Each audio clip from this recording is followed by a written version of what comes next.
Good afternoon mga ka-travelers. So this time pupunta tayo sa tinatawag nilang hanging coffin. So bali ngayong araw na ito magkakaroon tayo ng guest na makakasama natin para itour tayo or magtutour din siya papuntang hanging coffin. So let's give them a round of applause. Mr. Farley Megalian. Ayan. Say hi Mr. Farley. Hey guys, pumunta po kami ng hanging coffin. Si Kuya Farley. So ayan guys, so papunta tayo sa hanging coffins. Natin ngayon, dalawa kaming sasama, ako si Kali tsaka si Kuya Jerome. So yan, itong pupuntahan natin, this is the hanging coffin, no? Tinuturing siyang sagradong lugar. So kahit although Eco Valley yung pangalan, pero bawal yung pagsisigaw. Anyways, i-explain naman namin yan pagdating natin sa mga sites mismo.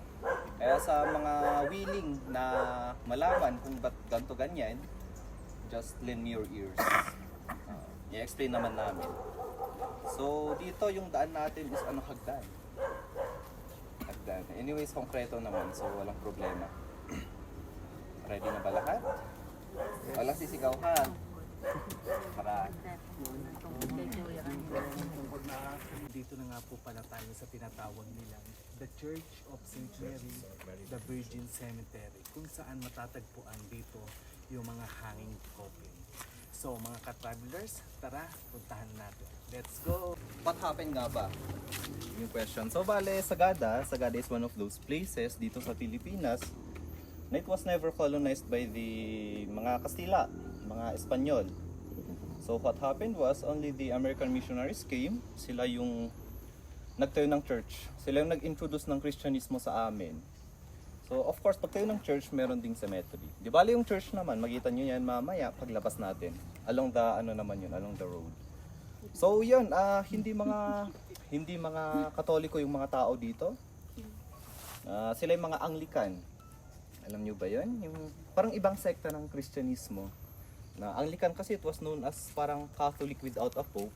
Kasi yung founder ng Anglican na ito is gusto niyang makapangasawa eh. Of course, tutol yung Pope. So bali yung ginawa niya, gumawa siya ng sariling religion, which is Anglican na yun. So bali yung belief na iyan, hindi siya under ng Vatican. Makikita natin dyan sa taas, pag akyat natin dito, kung gaano ka-westernized yung paraan ng paglilibing. Kasi yun yung mga turo ng Amerikano sa amin. Yung, alam nyo ba yung parang tombstone and then 6 feet under the ground? Ganun siya dati, but then as time goes by, of course, nakapag-adapt na din yung mga tao, kaya may mga compartment types. Kung mapapansin nyo, sa mga compartment types na iyan, may mga bakante pa. Bakit kaya? Ang mga bakanteng yan is naka-reserve yan sa mga asawa nila. Kaya kung mapapansin nyo, almost parang by twos. It's either asawa naman or relative. Diyan mo makikita na yung mga tao pala dito, hindi sila takot mamatay, kumbaga parang may acceptance na doon din naman patutungo eh. Iyon. And dito naman tuwing November 1, instead of lighting candles, kasi sa atin 'di ba kandila yung sinisindihan. Pero sa amin kasi dito, instead of candles, may parang certain type of food na nakukuha sa pine tree. Yun yung parang sinisindihan namin. So bali kahoy siya. And imagine kada punton may parang mini bonfire. So pag tinitignan sa malayo, parang nasusunog na bundok. Pero yung rason naman dun is for practical purposes lang. Of course, pag kandila gagasto ka pa, di ba? May libre naman. Yung importante lang naman dun is yung flame, yung warm. Ayun. Pinag-aapoy yung tawag namin dun. So ang picture dito. Imbis na 19 kayo sa camera, 22 na pala. Sino sa gusto ng picture? Meron ba? Gusto mo ba? Wala. So ayan na nga mga ka-travelers, naglalakad na kami papunta dun sa tinatawag nilang hanging coffin. So ayan, bali nasa loob kami ng sementeryo. So ayan mga ka-travelers, bali naglalakad tayo papunta dun sa hanging coffin. So ayan na yung iba nating kasamahan. Ayan si Kuya Farley. So nasa sa unahan. So ayan, pupuntahan natin. So ayan, paakyat na. Medyo trekking lang yung daan. Talagang may palusong, may paahon. While Ayan. waiting for the Ito na mga ka-travelers, nakita ko na yung hanging coffin. So ayan.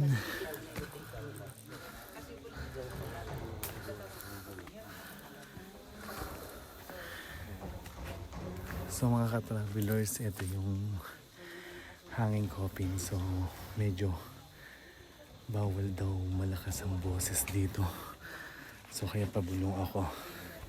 So actually hindi lang ito yung hanging coffin. So meron pa dun sa kabila.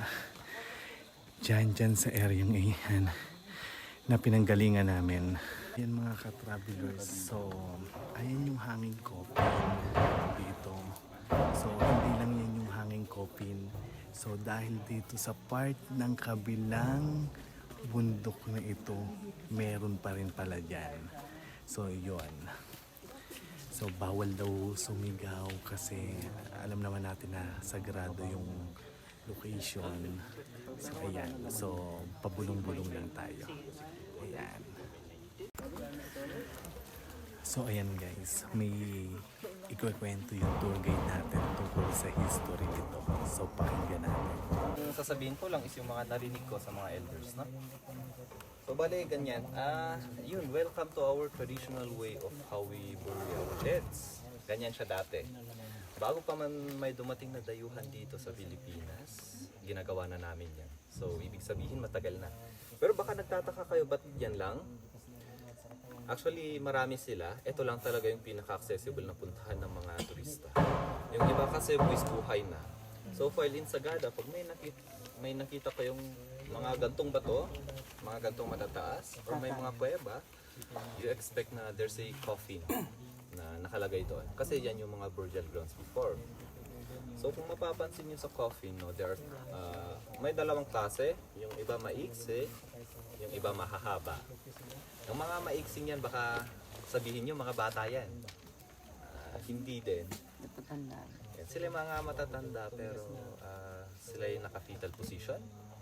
Nakabaluktot. Yes, kasi yung paniniwala nila before is you should depart the same way you enter the world. Eh syempre, nung nasa womb tayo, nakaganon, di ba? Kaya kapag sila yung namamatay, ganong position din. Yan yung reason behind. And sa mahahaba naman na iyan, kung mapapansin nyo, may mga cross. Diyan yung makikita yung merging of two religions. So bali pinagsasabay nila yung Kristyanismo tsaka yung traditional. Na kung saan nabaptize na sila ng simbahan, but then they prefer to be buried that way. Kaya nandyan sila. Ganun yan. Tsaka baka nagtataka kayo ba't sila hinahang. Well, ganito kasi yan yung rason. Yung reason behind is yung mga tao before, mga animismo sila. Alam niyo ba yung animism? Anito? Na wala silang parang Diyos. They treat nature as a parang sacred ground na kung saan lahat ng living things, kagaya mga puno, mga ganyan, may espiritu daw yan. So bali yung mga namamatay na mga elders, nilalagay nila sa mga open areas para daw yung kaluluwa ng patay madaling makalabas. Yung mga kaluluwa nilang yan yung mga parang bantay namin, mga guardian angels kumbaga. Mga anito nila. And also before, hindi kami gumagamit ng balsamo, no? So imagine after 3 days nangangamoy. Kaya nila nilalagay sa mga matataas kasi kung ililibing mo yun sa ilalim ng lupa, of course may mga stray animals like dogs, paano pagkukain yan, ikakalat yung mga body parts. Nakakadiri naman. Kaya sila nilalagay sa mga ganyang mga bato. And kung mapapansin nyo din, may mga coffee na mga walang pangalan, no? Kung ba't naman nila di nilalagyan ng pangalan? Kasi tuwing naililibing yung mga yan, ayun na yun, talagang literal na we let them rest in peace. Hindi namin sila binibisita. So kapag nailibing na yan, wala nang Walang November 1 kumbaga. Hindi kagaya sa ating mga Kristiyano na binibisita natin yung mga patay. Dito kasi hindi. Bakit ganun, sir? Wish nung mamatay. Ganun talaga yung paniniwala. Basta rin yung importante lang daw is nasa puso namin, of course. Ayan. So bali ngayon, parang kayo na yung bumibisita sa kanila. Hindi na yung mga relatives nila. So yung mga pangalan naman na yan, nababasa nyo, those are their Iguro names. Kasi dito sa Sagada, dalawa yung pangalan namin. Yun yung Christian name. Of course, Christian name and then the Iguro name. Na kung saan yung mga pangalan na yan, namamana namin yan sa mga lolo at lola namin. So, napapasa-pasa, naulit-ulit. And that serves as our identity. So akala ko guys, eto lang. Pero meron pa pala dun sa taas ng yun, eto. So meron pa rin siya dyan na nakahang.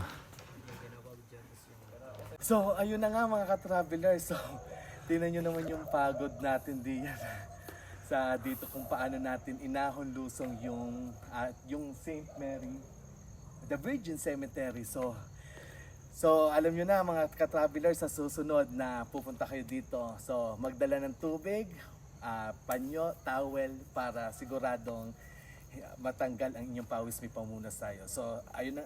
So mga ka-travelers, hanggang sa susunod na video. Tara!